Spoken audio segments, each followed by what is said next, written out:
avant d'aborder la question ce dont je voulais traiter, bon, je voulais simplement dire que le réseau, c'est pas nous à l'UQAM qui avons inventé évidemment les chaires, mais ce que nous avons mis en place il y a longtemps, c'est le réseau Orbicom.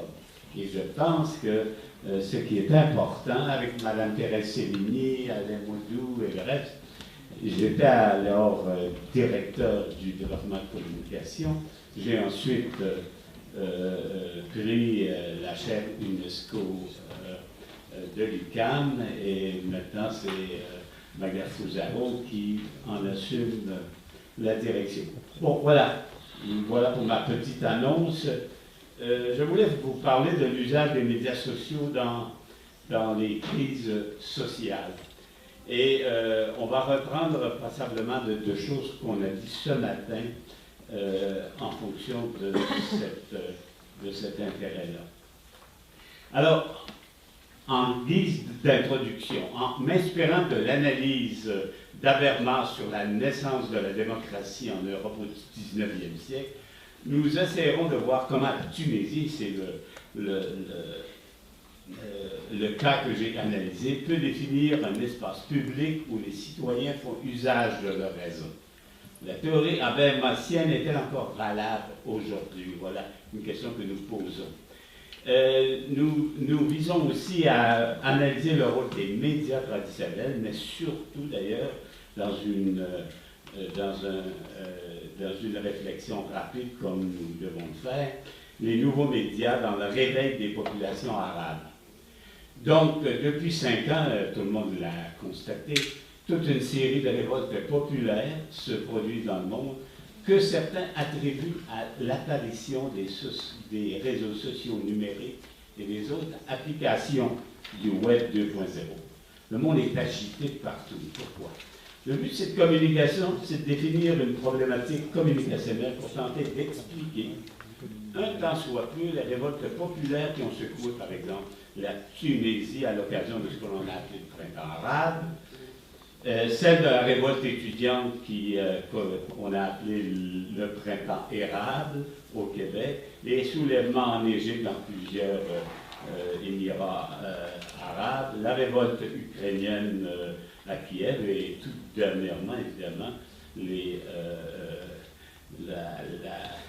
la révolte pro-démocratique à Hong Kong. Alors, la grande question que je me poser, les nouveaux médias font-ils la révolution? Peut-on parler d'une révolution 2.0, qui a été un peu le thème depuis un an? Un blogueur important égyptien, Rami Roff, avait tweeté en 2011 que la révolution 2.0, la révolution Facebook, la révolution Twitter, sont des expressions dénudées de sens. Rappelons-nous, une fois pour toutes, que les réseaux numériques ne créent pas l'objet de la révolte. Ils n'en sont pas la cause, mais ce sont des outils d'une efficacité étonnante. Ce sont des médias de réaction et des amplificateurs d'émotions. Au moment où les individus, et ça c'est très important, vivent intensément la révolte qu'ils ressentent sous le mode de l'indignation, du trop-plein de frustration et de privation de liberté. Les médias publics ont tendance à suivre une révolte uniquement quand elle est en train d'exploser, sans d'ailleurs voir ce qui s'est passé avant. Qu'est-ce qu'il y a de nouveau dans les médias dits sociaux? On reparlera de cette notion-là. C'est que c'est des médias de groupe. Je vous rappelle que, historiquement, en communication, il y avait 2 genres de médias. Des masses médias, des médias de masse, des médias de points à multiples points, et des médias interpersonnels, c'est-à-dire dont l'exemple même, c'est le téléphone. Depuis quelque temps, on voit apparaître des médias de groupe, des médias dits interactifs. Bon, voilà. Alors, premier point, qu'est-ce que le Web 2.0? Comme on a pu le constater, ce mot valise révolution 2.0, informatique 2.0, donc crise 2.0. Et c'est un amalgame entre plusieurs dimensions. La dimension technique, c'est-à-dire la mise au point d'outils technologiques de type logiciel du web que l'on a appelé donc 2.0. C'est essentiellement la définition qui a été mise de l'avant par O'Reilly. C'était une dimension davantage technique. Deuxièmement, de nouvelles pratiques éditoriales, des nouvelles façons d'écrire, de produire, de publier l'information.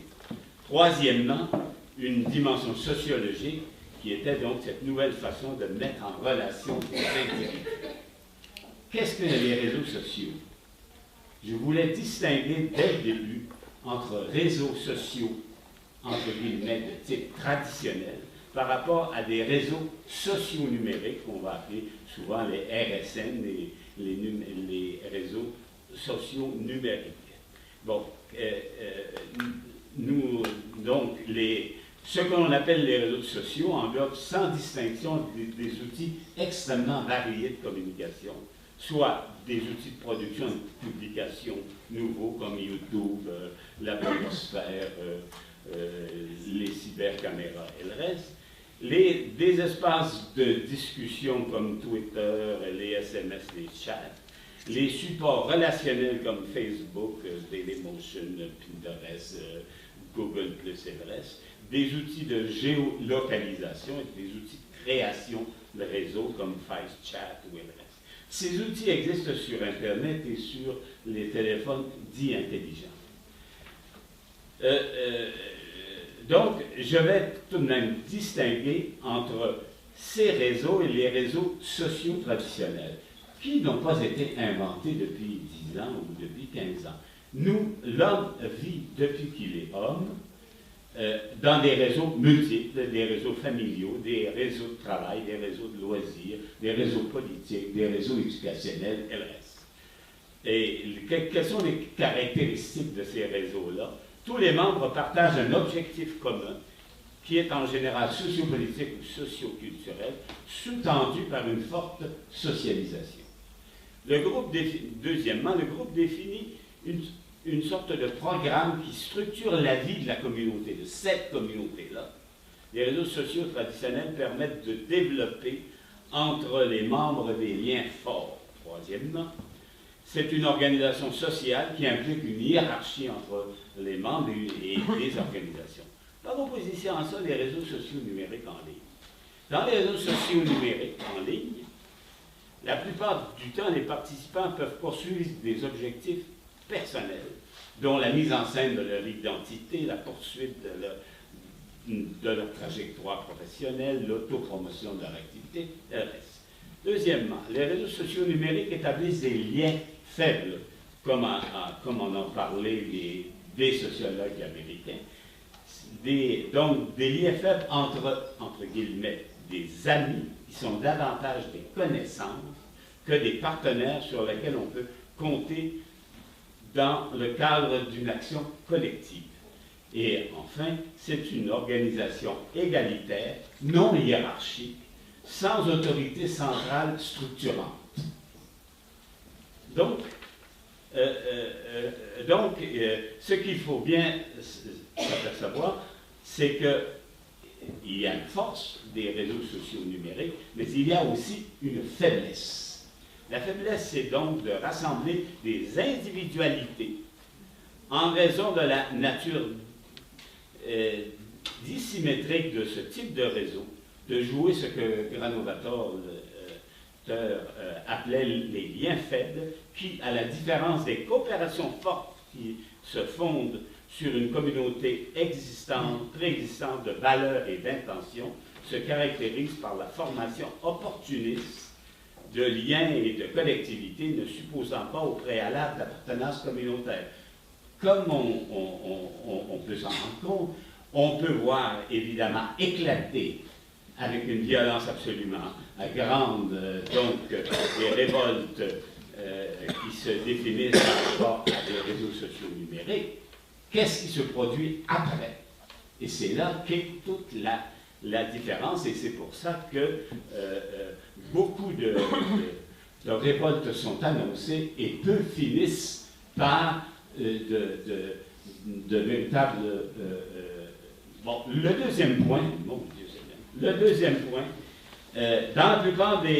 pour la plupart des Occidentaux, les médias sont les garants de la démocratie.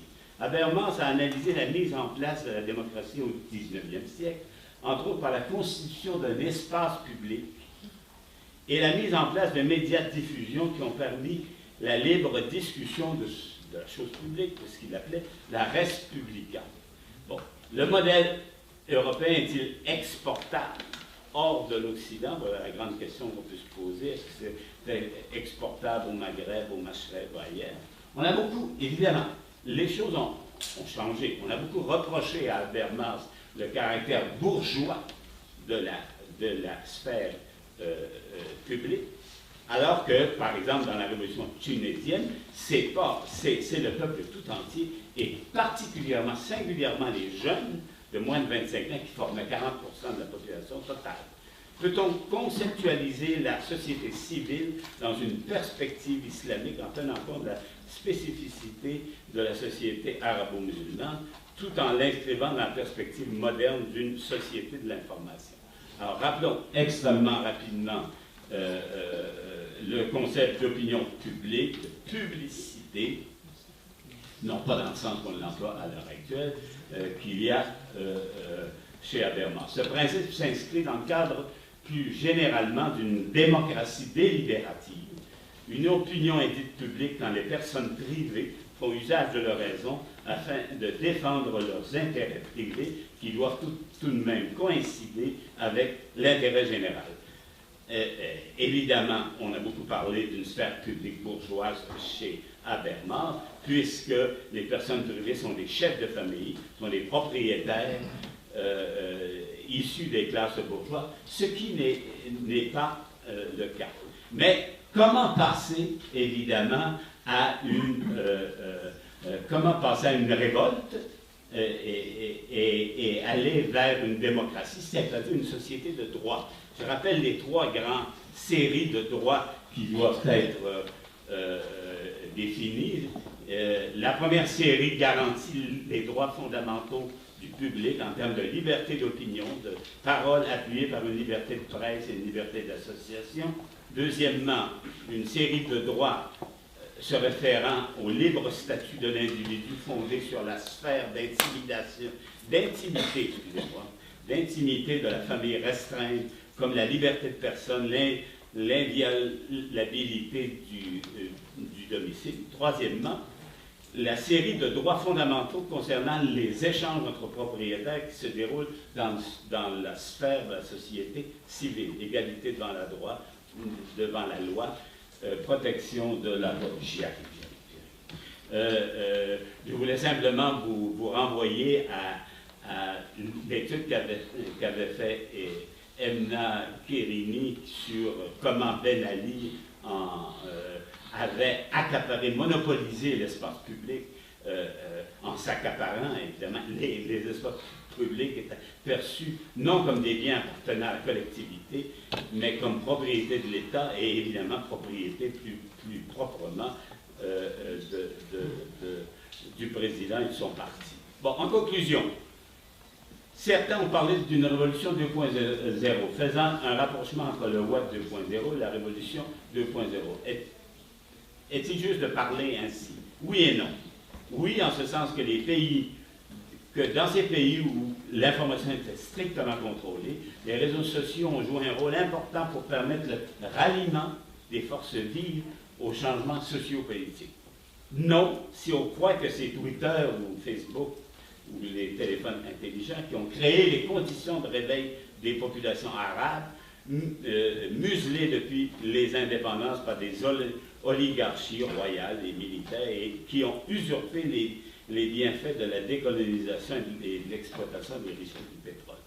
Dernière conclusion, enfin, la révolution n'est pas achevée parce que la démocratie n'est pas en place.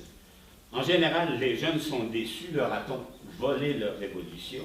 Ce n'est pas, évidemment, on ne fait pas une révolution à coups de tweets, et on peut s'en apercevoir avec des échecs retentissants qu'il a donnés en Syrie ou en Égypte, en grande partie. Oui, j'arrive. Mais ne croyons pas que la démocratie s'exporte comme le Coca-Cola dans le monde, comme pensait George W. Bush. Après tout, une certaine démocratie a pris 200 ans en Europe avant de s'établir. Alors, et Churchill disait que la démocratie était le moins pire des régimes, à l'exception de tous les autres. Merci. Ouais.